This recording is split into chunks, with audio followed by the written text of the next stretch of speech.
gente vai poder falar em atraso, e eu acho que não tem atraso ainda, no instante em que se iniciar o campeonato, né? Olhando para as demais equipes e para aqueles que provavelmente concorrerão àquilo que nós pretendemos, né? Que é subir a primeira divisão, eu observo que a grande maioria das equipes vem seguindo aquilo que, digamos, foi debatido no Conselho Arbitral da Federação Paulista. O campeonato começa no dia 1º de fevereiro. Antes as competições começavam entre o dia 15 e o dia 20 de janeiro. Você começava a fazer sua pré-temporada ali pelo dia 1º, os 10 primeiros dias de dezembro, você tinha 20 dias do último mês do ano e mais 15 ou 20 dias de janeiro. Então você totalizava ali aproximadamente 40 dias, 30 dias de pré-temporada. Nós pretendemos trabalhar uns 10 dias de dezembro, 15 dias de dezembro e mais os 30 de janeiro, totalizando exatamente os mesmos tempos ou os mesmos dias de pré-temporada que nós teríamos numa temporada que começaria entre os dias 15 e 20 de janeiro. Dentro do planejamento do clube, a resolução assim, orçamentária iria até o final dessa semana, para depois disso nós começarmos a trabalharmos especificamente e apenas e tão somente com o futebol. Isso não significa, né, necessariamente que nós não estejamos falando de futebol, muito ao contrário. O Tim, o Rogério, o Chorô, eu mesmo às vezes participo de algumas negociações, falo que eu mesmo porque não é muito do meu métier o futebol, né? Eu acabo conversando com alguns profissionais, muito mais em função da relação que tenho com eles do que propriamente em função da minha capacidade de negociar contratos com cada uma dessas pessoas. Mas eu não vejo como atraso, porque é dentro daquilo que nós planejamos, e levando em conta que a competição começa no dia 1º de fevereiro, ou seja, aproximadamente 15 dias depois das datas em que elas se iniciavam, ou 10 dias depois da data que elas se iniciavam nas temporadas passadas. Levando em conta essa dinâmica de competição, nós não estamos atrasados.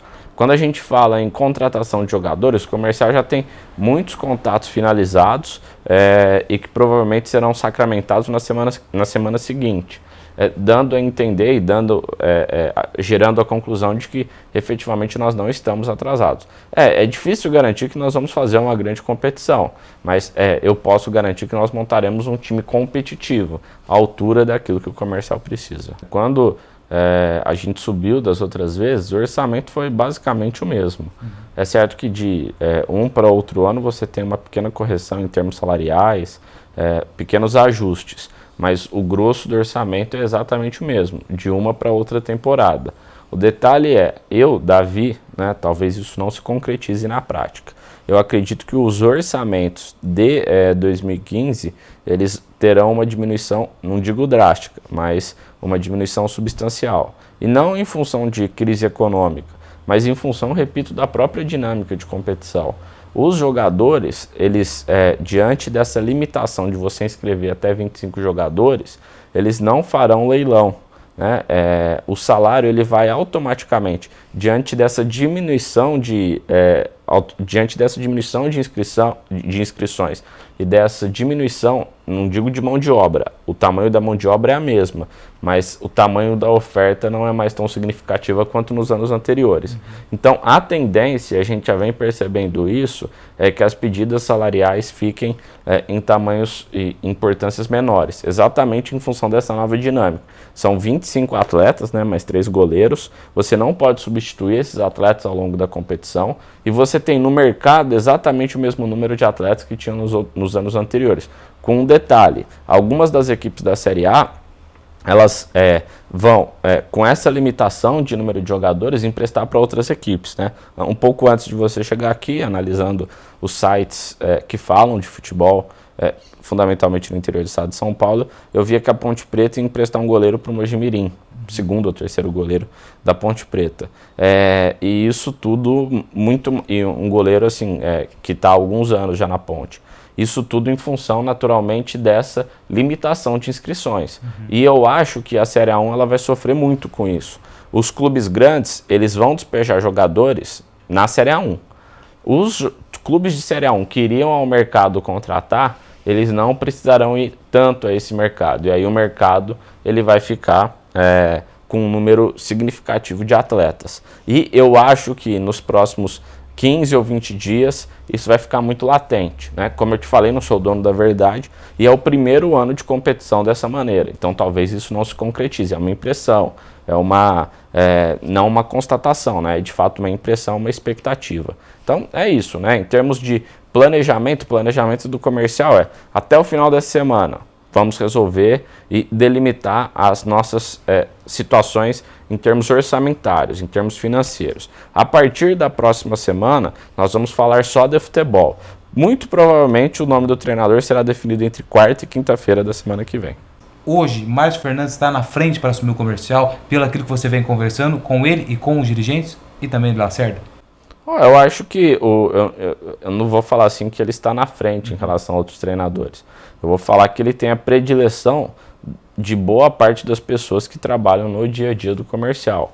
Muito em função da competência profissional dele, porque ele é um profissional que já esteve aqui, obteve sucesso no comercial. Muito em função também da maneira como ele conduz o seu trabalho. Ele já conhece o comercial, ele conhece a imprensa de Ribeirão Preto, ele conhece a cidade de Ribeirão Preto, ele conhece o estádio do comercial, ele conhece a estrutura de trabalho do comercial. Isso tudo é muito importante no trabalho, né? Quem é do futebol, e você é do futebol, né, Lupe? Você está todo dia assim no clube.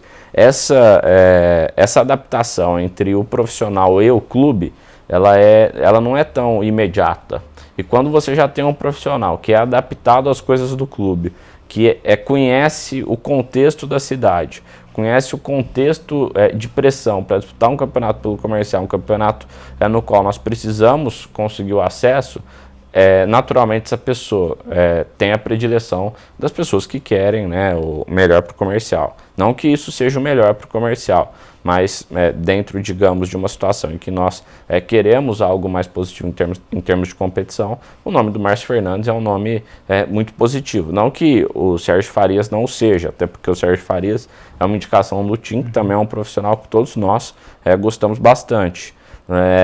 Mas é que o Márcio já nos é conhecido, então talvez por isso que nós tenhamos essa preferência. Eu estou aqui na minha casa, né, muito mais em função do nascimento do meu filho. Aliás, aproveito para agradecer as manifestações de carinho, não só do Rocha, como do Antônio Lupe, enfim, de todos os companheiros da equipe Sport Show.